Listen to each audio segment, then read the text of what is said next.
Hello दोस्तों, सुप्रभात। तो चलिए हम इंट्रोडक्शन के बाद श्रीमद् भगवद गीता जो कि स्वामी राम सुखदास के द्वारा लिखित है, आज से हम अपना पाठन शुरू करते हैं। और आज से हम प्रतिदिन एक नए श्लोक के साथ आपको मिलेंगे इस अंधेरे से वीडियो के माध्यम से। तो जैसा कि आप लोग जानते हैं, ये बुक स्वामी राम सुखदास की है, 43वां संस्करण। इनके द्वारा कुछ बातें कही गई हैं जो काफ़ी मार्मिक और गहरी हैं। तो ज़रा इनको सुन लेते हैं। परिशिष्ट के संबंध में इन्होंने क्या कहा है। इनके द्वारा बोला गया है कि श्रीमद् भगवद गीता एक ऐसा विलक्षण ग्रंथ है जिसका आज तक न तो कोई पार पा सका, न पार पाता है, न पार पा सकेगा। ये इसकी विलक्षणता की महिमा को बता रहे हैं कि कोई इसकी महिमा को ना ही पार पाया है, ना ही पार पा सकेगा, ना ही पार पाता था। इसके हर एक शब्दों की महिमा अत्यंत ही गहरी है। कह रहे हैं कि गहरे उतरकर इसका अध्ययन मनन करने पर नित्य नए विलक्षण भाव प्रकट होते हैं। अर्थात इसमें जितनी गहराइयों से अध्ययन करेंगे उतने ही नए भाव आपको मिलेंगे, जितनी बार करेंगे उतने नए तरीके से मिलेंगे। तो ये कहना कि श्रीमद् भगवद गीता को एक बार में समझ जाएं, सब कुछ आ जाए, तो ये थोड़ा मुश्किल और नामुमकिन है, क्योंकि इसके भाव प्रकट ही नहीं होते हैं।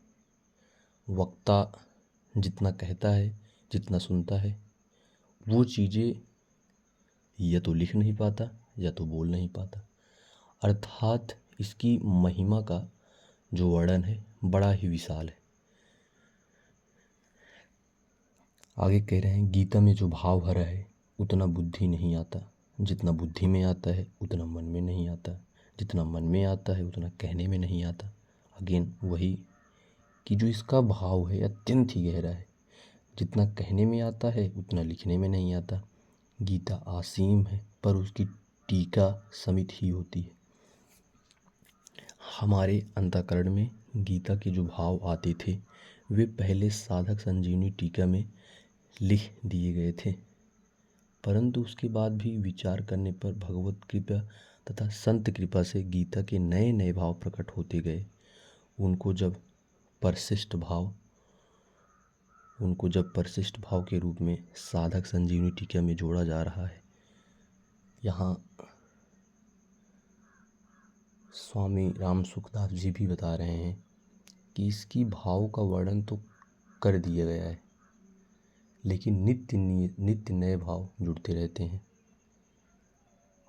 और इसके भाव को हमेशा उसमें जोड़ा जाएगा। साधक संजीवनी टीका लिखते समय हमारी समझ में निगूढ़ मुख्यता रही है, क्योंकि हमारी पढ़ाई में निगूढ़ की मुख्यता रही है और विचार भी उसी किया। परंतु निष्पक्ष होकर गहरा विचार करने पर हमें भगवान की कृपा, सगुण स्वरूप, भक्ति रूप मुख्यता दी गई। केवल निर्गुण मान से सभी बातें ठीक समाधान नहीं हो, परंतु केवल सगुण मुख्यता मान से कोई संदेह बाकी नहीं रहता। दोस्तों, भगवान के विचारधाराओं में दो विचारधाराएं आती हैं, सगुण, निगुण। सगुण अर्थात जो साक्षात ईश्वर में विश्वास करे, निर्गुण अर्थात जो ईश्वर के न रहने पर विश्वास करे। तो यहाँ सगुण मानकर सभी चीज़ों को परस्पर लिखा गया है। परिशिष्ट लिखने पर भी हमें पूरा संतोष नहीं और हमने गीता पर विचार करना बंद नहीं किया। अतः आगे भगवत कृपा और संत कृपा से क्या नए भाव प्रकट होंगे इसका पता नहीं, परंतु मानव जीवन पूर्णतः भक्ति की प्राप्ति में ही है, इसमें हमें किंचित मात्र भी संदेह नहीं। पहले साधक संजीवनी टीका श्लोक अर्थ अन्य पूर्वक न करने में उनमें कहीं कहीं कमी रह गई थी। अब श्लोक का अन्य पूर्वक अर्थ देकर उस कमी की पूर्ति कर दी गई है। अवन्यार्थ में कहीं अर्थ को लेकर और कहीं वाक्य की सुंदरता को लेकर विशेष विचार पूर्वक परिवर्तन किया गया है।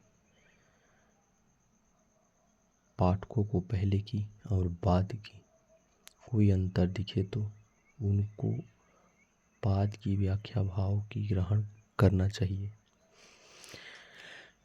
यह सिद्धांत है कि पहले की अपेक्षा बाद में लिखे हुए विषय अधिक महत्व होते हैं। इसमें इस बात का विशेष ध्यान रखा गया है कि साधकों को किसी प्रकार से अहित न हो, कारण कि यह टीका मुख्य रूप से साधकों की हित की दृष्टि से लिखी गई है, विद्वत्ता दृष्टि से नहीं। साधकों को चाहिए कि वे अपना आग्रह न रखकर इस टीका को पढ़ें और इस पर गहरा विचार करें, तो वास्तविक तत्व उनकी समझ आ जाएगा। जो बात टीके में नहीं आई है वह समझ में आ जाएगी। विनीत स्वामी राम सुखदास। ये पूरे अपने परिशिष्ट भाव में संकेत अथवा बताना चाहते हैं कि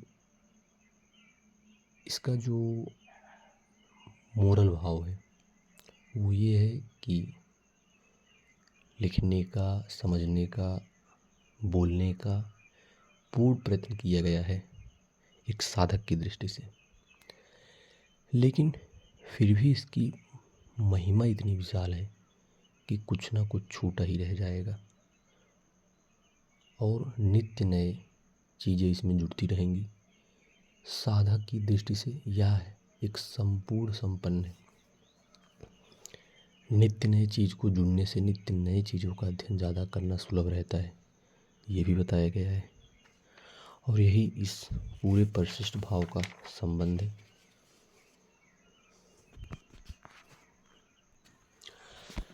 तो ये इस शुरुआत के पाठ्यक्रम का एक परिशिष्ट भाव था जो इस बुक के लेखक महान स्वामी श्री राम सुखदास जी ने कुछ अपने विचारों को साझा किया है। वो ये बताना चाहते हैं कि लेखक अपनी कमियों में कोई भी कमी नहीं छोड़ा है, फिर भी इसकी महिमा के आगे हम नतमस्तक हैं, क्योंकि इसको जितना भी लिखा जाए, समझा जाए उतना कम है। अब साथियों, इस पठन के शुरुआती दौर में कृष्णम वंदे जगद्गुरुम एक श्लोक है जिसकी शुरुआत होती है, आप नित्य नए दिन इसका अवलोकन करें, समझें। हमें पूरा आशा और विश्वास है कि आपके जीवन में परिवर्तन जरूर आएंगे।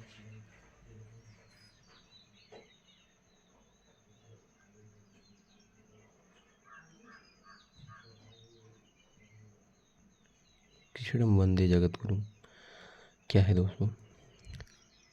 पराकृत नाम बध्यम परम ब्रह्मम नराकृति सौंदर्य सारम व सर्वस्यम वंदे नंदातजम महाप्रप्रतिपारिताजाय तोत्रवेत्रव कापड़े ज्ञान मुद्राय कृष्णाय गीतामृता दुहे नमः वासुदेव सुतम देवम कंसाचूड़म मर्दनम देवकी परमानंदम कृष्ण वंदे जगद्गुरुम वंशीभूतस्य करात्रनभिवात पीताम्बरं दारुणाभिवं फलौधरुष्ट पूरे सुंदरं मुखादरविन्दे कृष्णात् परं किमपि तत्त्वमहं न जाने भीष्मद्रोणातटा जयद्रथ जला गन्धारनीलोत्पला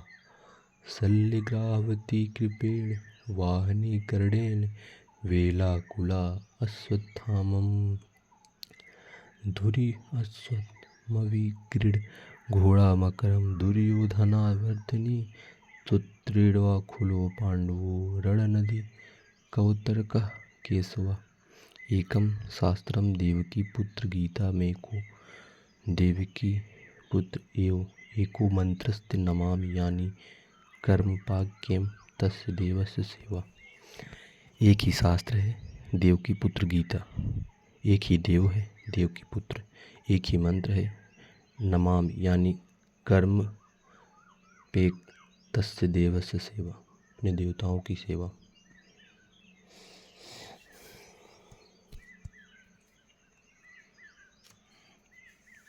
इसमें एक बार फिर से बताना चाहते हैं आपको,